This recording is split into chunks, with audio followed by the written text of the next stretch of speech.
Balai Besar Meteorologi, Klimatologi, dan Geofisika di wilayah 3 Denpasar memperkirakan puncak musim hujan terjadi pada bulan Januari hingga Februari mendatang.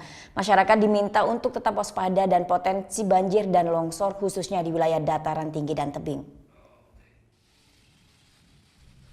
Berdasarkan data BMKG, sejumlah wilayah di Bali sejak September 2016 lalu sudah memasuki musim hujan dengan potensi hujan ringan dan sedang dan suhu udara berkisar 23 hingga 32 derajat Celcius. Kondisi ini disebabkan faktor diantaranya aliran massa udara di seluruh Indonesia didominasi angin baratan yang bersifat basah, serta suhu muka laut di sekitar Bali masih hangat sekitar 28-29 derajat Celcius. Balai Besar Meteorologi, Klimatologi, dan Geofisika wilayah 3 Denpasar memprediksi bulan Januari hingga Februari adalah puncak musim hujan. Masyarakat diminta waspada terhadap potensi banjir dan longsor khususnya di wilayah dataran tinggi dan tebing.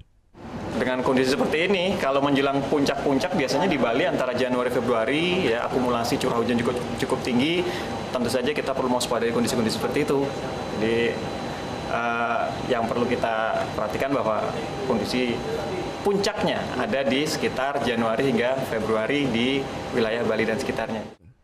Untuk wilayah perairan, BBMKG juga meminta masyarakat waspada terhadap ancaman gelombang tinggi yang mencapai 2 meter khususnya di wilayah perairan selatan Bali.